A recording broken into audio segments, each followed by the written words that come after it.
ಧಾರವಾಡದಲ್ಲಿ ಅಪ್ರಾಪ್ತ ಬಾಲಕಿಯ ಆತ್ಮಹತ್ಯೆ ಪ್ರಕರಣ ಇದೀಗ ಗಂಭೀರ ತಿರುವು ಪಡೆದುಕೊಂಡಿದೆ. ಪ್ರೀತಿ ಮತ್ತು ಕಿರುಕುಳದ ಹಿನ್ನೆಲೆಯಲ್ಲಿ ನಡೆದ ಘಟನೆ ಎಂದು ಆರೋಪಗಳು ಕೇಳಿಬಂದಿದ್ದು, ಈ ಕುರಿತು ಗರಗ್ ಪೊಲೀಸ್ ಠಾಣಾ ವ್ಯಾಪ್ತಿಯಲ್ಲಿ ದೂರು ದಾಖಲಾಗಿದೆ. ಆರೋಪಿಯನ್ನು ಬಂಧಿಸಬೇಕೆಂದು ಪೋಷಕರು ಹಾಗೂ ದಲಿತ ಸಂಘಟನೆಗಳು ಆಗ್ರಹಿಸುತ್ತಿವೆ. ಅಪ್ರಾಪ್ತ ಬಾಲಕಿಗೆ ನಹೀಂ ಬೇಗ್ ಎಂಬ ಯುವಕ ಪ್ರೀತಿಯ ನೆಪದಲ್ಲಿ ಸಂಪರ್ಕ ಹೊಂದಿದ್ದಾನೆ ಎಂಬ ಆರೋಪವೂ ಕೇಳಿಬಂದಿದೆ.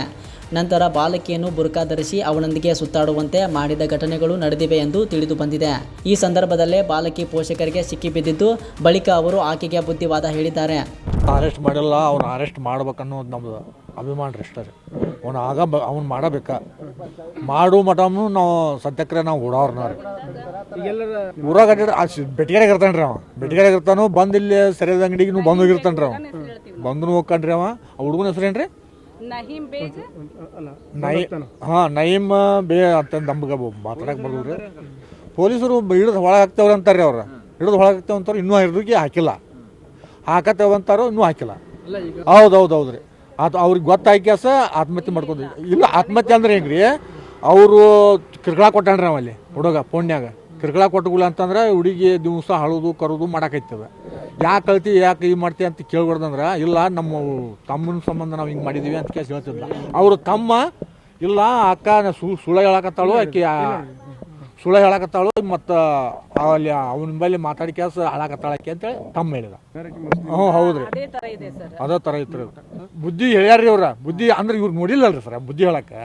ಇವ್ರು ರಾತ್ರಿ ಮಾತಾಡೋರು ದುಡಿಯಾಕೆ ಹೋಗಿ ಬಂದ ಕೇಸ ಅವ್ರು ಮಕ್ಕಳು ಅವ್ರು ಪಾಪ ಬೇಸರಿಗೆ ಹೋಯ್ತೆ. ನಮ್ಮ ಕೈಯಾಗ ಹಿರಿಯರ ಕೈಯಾಗೂ ಸಿಕ್ಕಾರ್ರಿ. ಹಿರಿಯರ ಕೈಯಾಗ ಸಿಕ್ಕಾಗ ನಾವು ಪೊಲೀಸ್ ಸ್ಟೇಷನ್ಗೆ ಹೋಗಿ ಅದ್ರ ಮಾಡಿದವ್ರು ನಾವು.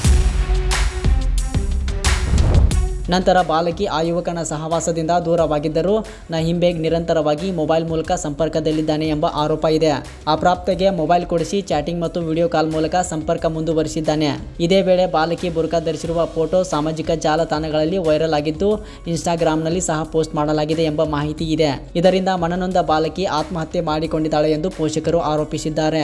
ಈ ಸಂಬಂಧ ನಹೀಂ ಬೇಗ್ ವಿರುದ್ಧ ಪೋಕ್ಸೋ ಕಾಯ್ದೆ ಹಾಗೂ ಆತ್ಮಹತ್ಯೆಗೆ ಪ್ರಚೋದನೆ ಆರೋಪಗಳಡಿ ಗರಗ್ ಪೊಲೀಸ್ ಠಾಣೆಯಲ್ಲಿ ದೂರು ದಾಖಲಾಗಿದೆ. ಆದರೆ ಪ್ರಕರಣ ದಾಖಲಾಗಿದ್ದು 1 ತಿಂಗಳು ಕಳೆದರೂ ಆರೋಪಿ ಬಂಧಿಸಲ್ಪಟ್ಟಿಲ್ಲ ಎಂದು ಪೋಷಕರು ಆರೋಪಿಸುತ್ತಿದ್ದಾರೆ.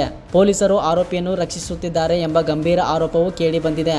ಈ ಹಿನ್ನೆಲೆಯಲ್ಲಿ ದಲಿತ ಸಂಘಟನೆಗಳು ಆರೋಪಿ ನಹೀಂ ಬೇಗ್ನನ್ನು ತಕ್ಷಣ ಬಂಧಿಸುವಂತೆ ಆಗ್ರಹಿಸಿವೆ. ಅಪ್ರಾಪ್ತ ಬಾಲಕಿಯ ಸಾವಿನ ಪ್ರಕರಣ ಇದೀಗ ರಾಜಕೀಯ ಹಾಗೂ ಸಾಮಾಜಿಕ ಚರ್ಚೆಗೆ ಕಾರಣವಾಗಿದ್ದು, ನ್ಯಾಯಕ್ಕಾಗಿ ಪೋಷಕರು ಹಾಗೂ ಸಂಘಟನೆಗಳು ಒತ್ತಾಯಿಸಿವೆ. ಇಬ್ಬರು ಏನಿದಾರಲ್ಲ ಮುಸ್ಲಿಂ ಹುಡುಗರು, ಪೇಂಟಿಂಗ್ ಮಾಡ್ತಾನೆ ಹುಡುಗ. ಆ ಹುಡುಗನ ಜೋಡಿ ಸ್ವಲ್ಪ ಸಲಿಗೆಯಿಂದ ಆ ಹುಡುಗಿ ಜೋಡಿ ಏನು ಬೇಕು ಆ ಥರ ಬಳಕೆ ಮಾಡ್ಕೊಂಡಾರ ಹುಡುಗಿನ.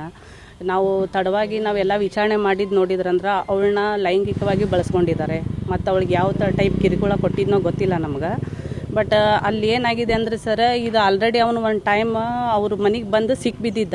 ಹಿರಿಯರು ಏನು ಮಾಡಿದರು, ಏನೋ ಸಣ್ಣ ಹುಡುಗರು ಬುದ್ಧಿ ಅಂತಂದು ಒಂದು ಚಾನ್ಸ್ ಕೊಟ್ಟು ಇನ್ನೊಮ್ಮೆ ಆ ಹುಡುಗಿ ತಂಟೆಗೆ ಬರಬಾರ್ದು ಅಂತಂದು ಅವರು ಒಂದು ಎಚ್ಚರಿಕೆ ಕೊಟ್ಟು ಪೊಲೀಸ್ ಸ್ಟೇಷನ್ ಮುಖಾಂತರ ಬರ್ಸ್ಕೊಂಡು ಕಳಿಸಿದ್ರು ಒಮ್ಮೆ. ಅದಾದ ನಂತರ ಅವ್ನು ಏನು ಮಾಡಿದ, ಅವಳಿಗೆ ಕೀಪ್ಯಾಡ್ ಸೆಟ್ ಫೋನ್ ಕೊಡಿಸಿದ್ದಾನೆ, ಅವಳು ತಲೆ ಕೆಡಿಸಿದ್ದಾನೆ, ಅವಳಿಗೆ ಬುರ್ಕಾ ಹಾಕುವಂಥ ಸಿಸ್ಟಮ್ ಕಲಿಸಿದ್ದಾನೆ. ಬುರ್ಕಾ ಕೂಡ ಹಾಕ್ಕೊಂಡಿದ್ದಾಳೆ ಹುಡುಗಿ. ಮತ್ತು ಈ ಥರ ಎಲ್ಲ ಮಾಡಿ ಒಂದು ಹುಡುಗಿನ ಲವ್ ಜಿಹಾದ್ ಕೇಸ್ ಇದೆ ಆ್ಯಕ್ಚುಲಿ ವಿಚಾರ ಮಾಡಿದರೆ. ಈ ತನಿಖೆ ನೀವು ಪೊಲೀಸ್ ಸ್ಟೇಷನ್ಗೆ ನಾವು ಹೋಗಿ ಎಷ್ಟೋ ಸರಿ ಹೇಳ್ತಿದ್ದೀವಿ ಅವ್ರಿಗೆ, ನೋಡಿರಿ ನಮ್ಮ ಹುಡುಗಿಗೆ ನ್ಯಾಯ ಕೊಡ್ರಿ ಅಂತ ಕೇಳಿದರೆ ಯಾವ ಪೊಲೀಸ್ ಡಿಪಾರ್ಟ್ಮೆಂಟ್ ಆಯಿತು, DSR ಡಿಪಾರ್ಟ್ಮೆಂಟ್ ಯಾರೂ ನಮ್ಗೆ ಸಹಾಯ ಮಾಡ್ತಾ ಇಲ್ಲ. ಇವತ್ತು ಮಾರ್ನಿಂಗ್ ನಾವು ಪತ್ರಿಕಾಗೋಷ್ಠಿಗೆ ಹೋಗಿದ್ವಿ, ಅಲ್ಲಿನ ಪತ್ರಿಕಾಗೋಷ್ಠಿ ಮಾಡಿದ್ದೀವಿ ಇವತ್ತು ಫ್ಯಾಮ್ಲಿನ ಕರ್ಕೊಂಡು. ಇವತ್ತು ನಮಗೇನಂದರೆ ಆ ಹುಡುಗನ ಫೋನ್ ಸೀಸ್ ಮಾಡಬೇಕಿತ್ತು. FIR ಆಗಿದೆ, ಆದರೂ ಕೂಡ ಹುಡುಗನ ಫೋನ್ ಸೀಸ್ ಮಾಡಬೇಕಿತ್ತು ಮತ್ತು ಹುಡುಗನ ಅರೆಸ್ಟ್ ಮಾಡಬೇಕಿತ್ತು, ಕಸ್ಟಡಿಗೆ ತೊಗೋಬೇಕಿತ್ತು. ಇನ್ನೂವರೆಗೆ ಯಾವುದೂ ಕೆಲಸ ಆಗಿಲ್ಲ. ಪೊಲೀಸರು ಏನಾದ್ರು ಮುಚ್ಚಿ ಹಾಕುವಂಥ ಕೆಲಸ ಮಾಡ್ತಿದ್ದಾರೇನೋ ಅಂತ ನಮಗೆ ಸುದ್ದಿ ಬರ್ತಾ ಇದೆ. 8ನೇ ತಾರೀಕಿಗೆ ಸುಸೈಡ್ ಮಾಡ್ಕೊಂಡಿದ್ದಾಳೆ. ಅವತ್ತಿನಿಂದ ಇವತ್ತಿನವರೆಗೂ ಹುಡುಗನ ಫೋನ್ ಬಂದಿಲ್ಲ. ಆ ನಂಬರ್ಗೆ ಹುಡುಗನ ಫೋನ್ ಬಂದಿಲ್ಲ. ಅಂದರೆ ನಮ್ಮದೇನಂದರೆ ಆ ಹುಡುಗ ಒಂದು ವೇಳೆ ಅವಳನ್ನ ಅಷ್ಟೇ ಅಲ್ಲದೆ ಮತ್ತು ಬೇರೆ ಬೇರೆ ಹುಡುಗಿಯನ್ನು ಬಳಸ್ಕೊಂಡಿದ್ದಾನೆ. ಆ ಫೋನ್ ಸೀಸ್ ಮಾಡಿದರೆ ಆ ಹುಡುಗಂದು ಏನನ್ನೋದು ಗೊತ್ತಾಗುತ್ತೆ. ಮತ್ತು ಇದೊಂದು ಟೀಮ್ ಇದೆ, ದಯವಿಟ್ಟು ಹೇಳ್ತೀನಿ. ಆ ಹುಡುಗಿಗೆ 2 ಹುಡುಗರು ಬಳಸ್ಕೊಂಡಿದ್ದಾರೆ. ನಮ್ಮ ಫೋಟೋ ಸಮೇತ ನಮ್ಮ ಹತ್ರ ಇದೆ, ಅದು ಸಾಕ್ಷಿ ಪ್ರೂಫ್ ಸಮೇತ ನಾನು ಕೊಡ್ತೀನಿ. ಹುಡುಗಿ ವಿಷಯದ ಗುಳಿಗೆ ತೊಗೊಂಡು ಸುಸೈಡ್ ಮಾಡ್ಕೊಂಡು ಸತ್ತೋಗಿದ್ದಾಳೆ. ಇಲ್ಲ, ನಮ್ಗೆ ಅದ್ರ ಬಗ್ಗೆ ಗೊತ್ತಿಲ್ಲ. ಬಟ್ ನಮ್ಗೆ ತಿಳಿದಿದ್ದ ಪ್ರಕಾರ ಅಂದರೆ ಅವಳ ಲಿಂಕ್ನಲ್ಲಿದ್ದ, ಅವಳಿಗೆ ಅಶ್ಲೀಲವಾಗಿ ಎಲ್ಲ ಬಳಸ್ಕೊಂಡಿದ್ದಾನೆ. ಅವು ಫೋಟೋಸ್ ಕೂಡ ಇದೆ. ಮತ್ತು ಅವಳಿಗೆ ಬುರ್ಕಾ ಹಾಕ ಅಂದರೆ ಏನ್ರಿ ಇದು, ಒಂದು 17 ವಯಸ್ಸಿನ ಹುಡುಗಿಗೆ